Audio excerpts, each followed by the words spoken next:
The Armed Forces Radio Service presents the FBI in Peace and War.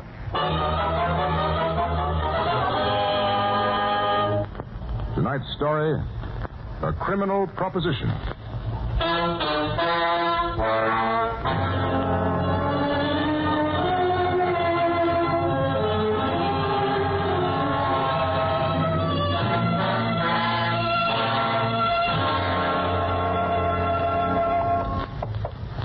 And we gave him a strong sedative last night when the police brought him in. He was in pretty bad shape. Nerves, huh? Yes, he's evidently been under a terrible strain for a long time. And after what happened last night, Oh, here we are. He'll be able to talk? Oh, yes. In fact, it'll be better for him if he does. Go ahead, Mr. Shepard. Mr. Donner. My name's Walter Donner. Police are looking for me. I received $25,000 as my share. Mr. Donner. Yes?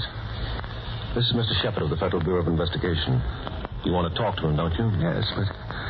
Walter Donner. I believe you, Mr. Donner. Doctor? I'll be back in a half hour. Thank you. Oh, if you need me, just press that buzzer next to the bed. I will. Thanks, Doctor. Nobody believes me. When I tried to tell them last night they gave me sleeping powders, they wouldn't listen. I'll listen, Mr. Donner. You can tell me. I'm so sick of hiding. I'm so sick of being somebody else. I'm glad it's over. It's been such a long time. 2 years. 2 years, 2 months. I never had a minute's peace, not one single minute. I even hated to see the money after a while. You never thought of going to the police before this? How could I? I was in too deep. I just couldn't. When did the whole thing start, Mr. Donner? Just before you and your wife disappeared? Yes. January 1947. No, a month or so before that, when they first made me the proposition. They? The partners, Mr. Ballard and Mr. Ferris. They made you a proposition? Yes. Do you want to tell me about that? Yes, I do. I want to tell you everything. All right, Mr. Donner. They made me the proposition in Mr. Ballard's office sometime in November 46. I didn't know then that the company was in such a dangerous position financially. I guess they were so desperate they were willing to take a chance on anything. I remember distinctly how Mr. Ferris looked that afternoon, so frightened. But Mr. Ballard, he wasn't afraid at all. I remember he said to me, "Sit down, Walter. We want to talk to you about a nice long vacation." And when he was through talking about that vacation, I realized he had actually offered me a criminal proposition in return for $25,000 in cash and $800 a month as long as I lived. At first, I couldn't believe what I'd heard. I know it's a bit startling, Walter. But you go home and think it over and give me your answer whenever you're ready. $25,000 cash and $800 a month as long as I live.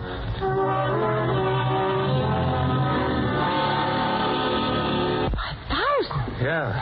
And they send us a check for $800 every month? Though we'd have to go someplace out west, change our names. Ballard has a farm near Denver. He said we could live there. Denver? That wouldn't be so bad. Ella. Well, wouldn't. Well, you don't think I'd do a thing like this. Why not? Ella, they're asking me to commit a crime, don't you understand? No, I don't. Listen, the firm is bankrupt. You understand that, don't you? What's so criminal about that? Now, listen, please. They owe our creditors $400,000. I know they've got at least half of that in liquid assets. When they declare bankruptcy, the creditors will get that $200,000. No, they wanted to keep it for themselves. What's so wrong about that? Oh, Ella, don't you see What that... I see. All they have to do to keep it is say that their cashier disappeared with the books and some of their money. The books are gone. Nobody can locate the assets. And if the money's gone... You do understand, don't you? Well, sure. I'm no dope. $25,000 is a lot of money, Walter. Ella. Well, it is. I'm sick of living the way we do, watching every penny, skipping, cutting corners, seeing other women in nice fur coats and in a lousy rag from 4 years ago. Oh, but honey... Oh, don't honey me. I'm sick of this whole setup. I don't know why I didn't quit long ago. Ella, you wouldn't leave me. You wouldn't do that. Ella, I couldn't live without you. I just couldn't. Yeah? Ella, you wouldn't want me to. I don't want you to do anything except what Ballard said. Think it over. Think it over? Yeah. You think over a lot of things, Walter. And if you want me around so long, you better come up with the right answer.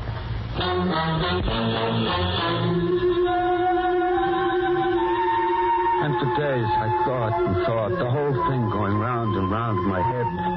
And Ella kept after me and after me. And one day she left the apartment and went to her sister's for a whole week and said she wasn't coming back till I made up my mind the right way. I mean that, Walter. I'm not coming back till you decide. Well, I made up my mind the right way. Harry? Yes? I just talked with Walter Dunn. He's going to take that vacation.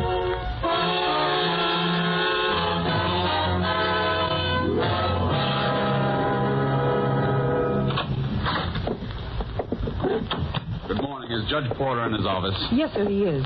Who shall I say is calling? Agent Bailey and Agent Shepard of the Federal Bureau of Investigation. Oh, he's expecting you, Mr. Shepard. Will you go right in? It's that door there. Thank you. Come in. Oh, hello, Shep. Come right in. Hello, Judge. How are you? Fine, thanks. Judge, this is Agent Bailey who's going to work with me on this case. Glad to know you, Mr. Bailey. Judge? Sit down, gentlemen. Sit down. Well, you got here fast, Shep. Well, we were already in New York testifying on a case. Mr. Andrews phoned us to come right over and put ourselves at your disposal, Judge. Good. I'll need plenty of help to untangle this mess. Has either of you ever heard of a firm named Ballard and Ferris? No, me either. Well, they're textile distributors with offices in a warehouse over on Front Street. Last week, they filed a petition in bankruptcy, and I called for a meeting with the creditors today. Here's their petition. You'll want to look it over. Thank you. It looked like a routine case till yesterday afternoon when Ballard phoned me all excited. His cashier, a man named Walter Donner, had disappeared. And all the company's books, cash, and negotiable securities that had been removed from the vault for our meeting today were taken from the office safe. To what amount, Judge? $193,000. That's quite a haul. Are you sure this man Donner was responsible? Well, he knew the combination of the safe Judge Porter. Oh, yes? Mr. Ballard and Mr. Ferris are here now, Judge. Good. Send them right in. Yes, sir. Well, gentlemen, you can hear the details from Ballard and Ferris themselves. As soon as you've met them, we'll all get to work on this immediately.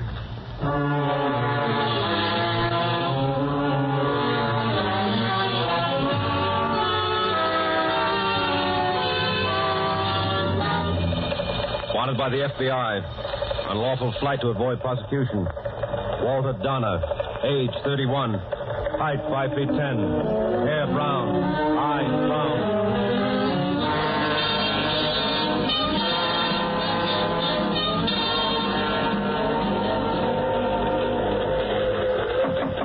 Yes? Coming into Denver, ma'am. Be there in half an hour. Thanks, Walter. Walter, the suitcase. Yes. Yeah. Oh, all right. I'll get them. Walter, you've got to pull yourself together. Do you understand? We're coming into Denver. Hell, we shouldn't have done it. There may be police waiting at the station. You stop talking like a fool. You saw what it said in the newspaper. Ballard steered them off the track. They're looking down in Florida. Ella, I wish we'd never done it. We're going to have to hide for the rest of our lives. We'll never be able to live like normal people. Who wants to live like normal people? $72 a week in a crummy apartment in the Bronx. We'll never get away with it, Ella. Never. You just wait and see. 6 months from now, you'll be singing a different tune. You may be shaky right now, but give this 6 months and you'll be saying Ella was right. This is the way to live. Believe me, that's what you'll say. I know.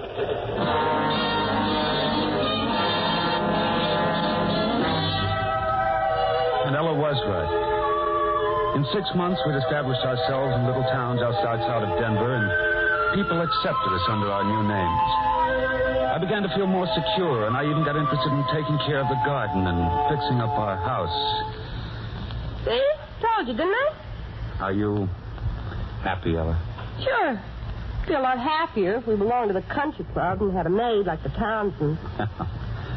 After all, we're sort of on a fixed income, aren't we? Maybe we can fix it even better if we're smart. And we can do lots of things if we're smart. Who knows? What do you mean? Nothing. Don't be surprised if we join the country club very soon. I've got a lovely idea that might make our fixed income very elastic from now on.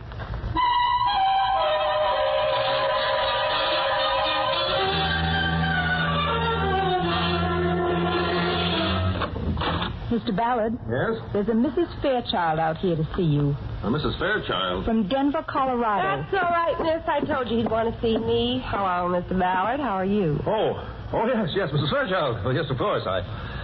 Thank you, Miss Cummings. Mr. Ballard doesn't want to be disturbed for the next half hour. Well, well, that's right, Miss Cummings. I'll be busy for the next half hour. Yes, sir. What are you doing here? I thought I told Walter. Never to come back to New York. You did, Mr. Ballard. You idiot. The police. Oh, don't worry. I was careful. I came in on the plane this morning, and I'm going back tomorrow. Hey, this is a very ritzy office. You can call me Ella, Mr. Ballard. All my friends do. What do you want, anyway? Oh, goodness, don't bite my head off. Think I committed a crime or something. What do you want, Mrs. Donner? Well, I'll tell you, Mr. Ballard. Ever since Walter and I went west, I've been following the news in the textile magazines. Last month, I read how you and Mr. Ferris are back in business again. So, just thought I'd drop in and see how you were doing. Our business doesn't concern you, Mrs. Donner. No, but it does very much. After all, you might say that Walter and I are sort of stockholders. Aren't we, Mr. Ballard? What?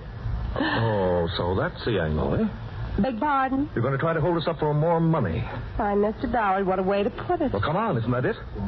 Well, after all, if it wasn't for Walter, you wouldn't be in this shiny new office, would you? Mrs. Donner, you're not going to get away with this, believe me. You and Walter are in this thing just as deep as we are. Walter is, not me, Mr. Ballard. I'm free as air. I've got a confession right here in my purse that says so. A confession? Mm-hmm. Of course, Walter didn't know he was signing it. He thought he was trying out a new fountain pen I bought him. You lie. Here it is, Mr. Ballard. You can see for yourself. And don't bother to tear it up. I have another one. Go ahead, read it. Tells everything you and Walter and Mr. Ferris did. And after you're through reading it, I think you and I can talk a little business, Mr. Ballard. Don't you?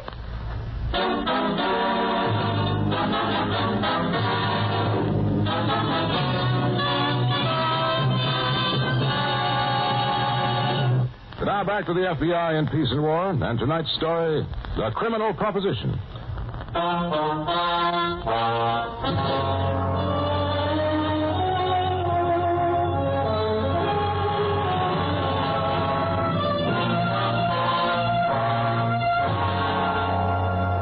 Mr. Donner.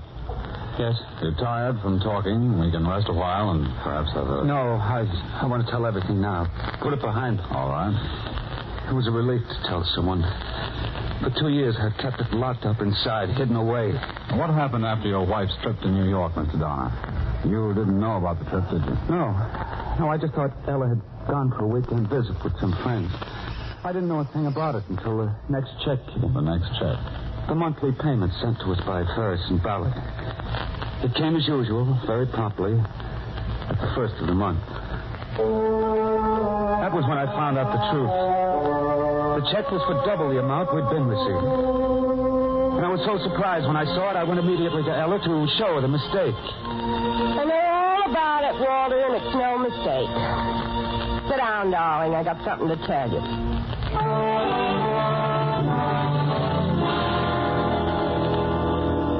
Ella, you didn't. Yes, Walter, I went to confession telling the whole story. No. Oh, what's the matter? No. He got his check for twice the money, didn't he? Ella, you must be crazy doing a thing like that. Yeah, sure. $1,600 a month crazy. Ella, that money's going right back. What? I know Ed Ballard, and he's nobody to fool around with. The money's going back. Oh, it is? Yes. Oh, now, Ella, listen to me. You listen to me. You saved the neck of those two four-flushers, and they're going to pay for it. Now, Ella... No, nothing. As long as I have this signed confession, we've got them coming and going. But no, I say we're keeping the money for the wonderful, noble sacrifice you made. I'm not letting easy money go out the window. That's what I said. You'll never get away with this, I'm telling you. Yeah, you told me before. But we're going to cash in on that proposition they made you, Walter. $1,600 every month, not a single penny less.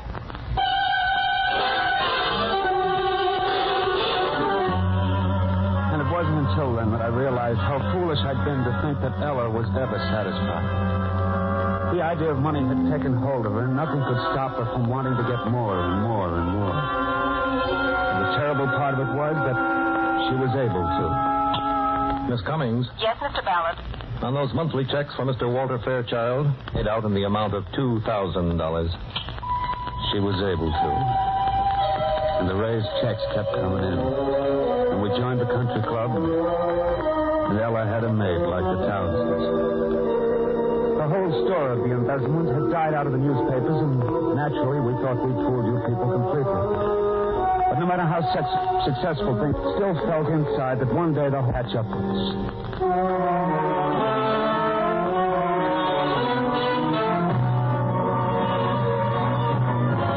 Sit down, Shep, please. Miss Diamond. Yes, Judge. No interruptions until these gentlemen leave. No, sir. Sorry, Judge. We're getting that 1:30 train back to Washington. Oh, but we could talk over. We'll be on the jump. As soon as we got that information we wanted from you, we've got to run. Well, I can give that to you fast. After your phone call, I checked back on Ballard and Ferris for you myself. Stationed in bankruptcy twice before this last time. Twice. What? And before that, does that tie in with that story you were going to tell me? It sure does. Well, I'm listening. All right, I'll give this to you fast. Have you ever heard of partners raise expenditures at the rate of 50? Well, that's what we thought. Yet Ballard and Ferris are living just that way. That's why we asked you to let us examine their recent books, Judge. Uh-huh. And you came up with something? I don't know, maybe. Anyway, it's not very pleasant. Oh? The new firm has a salesman in Denver, Colorado, drawing a salary of $500 a week. And naturally, we asked ourselves, why would a textile house in New York require a salesman in Denver? And also, why would he be getting so much as $500 a week? I see. You think this Denver salesman and Walter Donner might be one and the same? Might and might not. We're only guessing. Well, that is unpleasant. Well, gentlemen, you certainly did come up with something. As I say, maybe. We've still got to find Walter Donner. Anything I can do? Well, Judge, you might give us a rain check for that lunch. If our guest turns out to be fact, chances are you'll be seeing a good deal of us. And...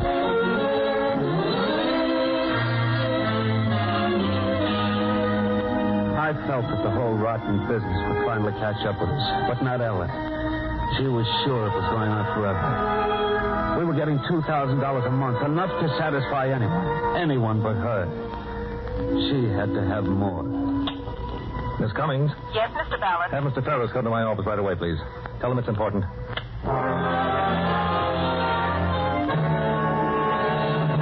Ella Donner wants what? $15,000. Cash. She says the house needs an overhaul. Ed. Yes, I know. That's the way it hit me. I don't like it, Ed. I don't like it one bit. Well, who does? I told you we shouldn't have given in to her in the first place. That's easy to say now. 15,000 today, 20 tomorrow. Those two are going to bleed us for the rest of our lives. You're right, Harry. And that's why we're not going to give them one more dime. Huh? Not one dime.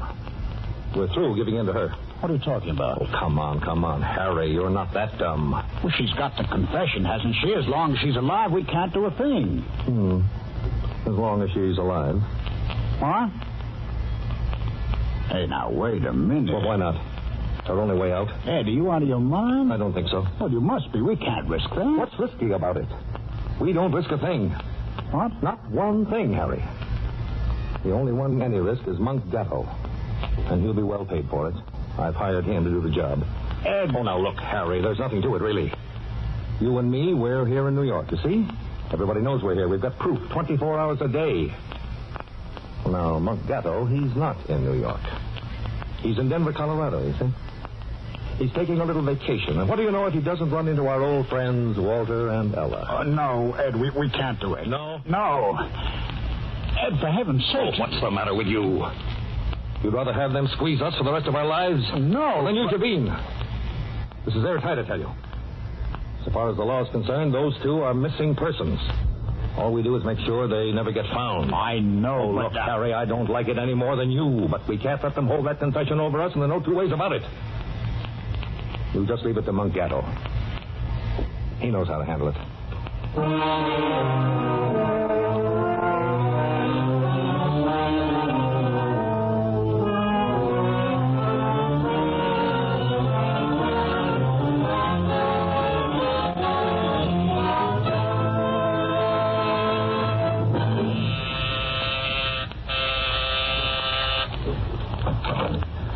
Yes? You Walter Fairchild? That's right. Your wife here with you, Walter? Why, yes. Where's it, dear? Well, I don't know. Look, Walter, get your car out of the garage. The both of you are coming along with me. Huh? Go with you? What for? A little financial discussion, that's what. Step on it. Look, we're not going anyplace. No. Look, friend, when Monk Gatto tells you to do something, it's real healthy to do it. Now get your car out of the garage. You're coming with me. I was frightened, Tony. But there was nothing to do except what he said. I got the car out of the garage and pulled it round to the front of the house. That's right, Walter. You drive. Sister, you hop in next to him. I'll be in the back. At first, I thought it was an ordinary holdup. But it didn't take long to see it couldn't be that.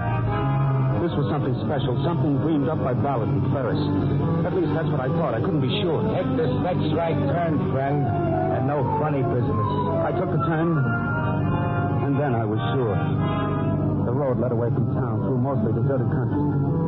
This was Ballard and Ferris, all right. This is what I've been afraid of all along. We weren't going to get away with it after all. The business was starting to catch up with us. Okay, friend. That's nice driving so far. Keep it up. Yeah, sure. There's a village just half mile up the road. Take a left at the stoplight, then drive straight on ahead. Yeah, okay. And, friend. Yeah? Keep your hands on that wheel all the way. Of course, Walter. Feel something cold on your neck, Walter? That's what the movie boys call a rod. Mister. That goes for you, too, sister. Either one of you makes a wrong move, this thing goes right through his brains. Look, mister, if it's money you want... Never mind the gab, sister. But we... It's not money, Ella. This isn't that. What? It's not money. Haven't you guessed? What are you talking about? Ella, use your head. What? I said we'd never get away with it. I said those two were nobody to fool around with. No, you don't mean... Keep your hands off of him, sister. What? I'm right on it, Monk. This isn't for money. Just you keep driving. It isn't, is it? You were sent here by somebody. I said, never mind the gab. Now shut up. There's the stoplight. Slow down. You were sent here by somebody, and... Friend, I told you to shut up. Now slow down. You understand? Yeah. I understand, all right. Let's slow down. I understand. I understand fine. I understand. What, you want to pull it through your head? Shoot. You only have a chance. Hey, fool, look what you've done. It was our only chance, Ella. They got a police car back there. Okay, friend, you asked for it. If you don't stop, I shoot. Go ahead, shoot. I'm only doing 60. 1 year on the wheel. I'm free, friend. It's our only chance, Ella. He was going to shoot us, and he was hired by Ed Ballard. They were going to get rid of it. Okay, Walter. What's that? The police car, Monk. Shoot. Go ahead. You bet I'll shoot. I warned you. You were going to get rid of it, weren't you, Monk? Ballard and Ferris hired. They hired. They'd be in the clear with us out of the road. No more checks to send. No more worry about construction. It's our only chance, Ella. 1 year on the wheel. 1 year on the wheel. Our only chance.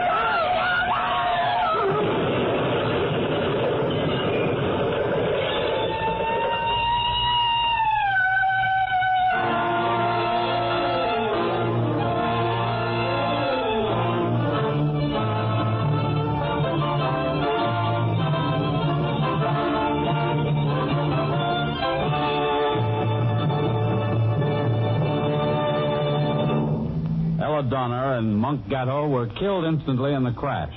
And when the police drew up to the car, they found the wildly hysterical Walter Donner. He was taken back to the local hospital, where he subsequently provided the confession which put Harry Ferris and Edward Ballard behind bars for 10 years each. Donner himself, though aiding his position considerably by the confession, nevertheless went to prison for a 3-year term.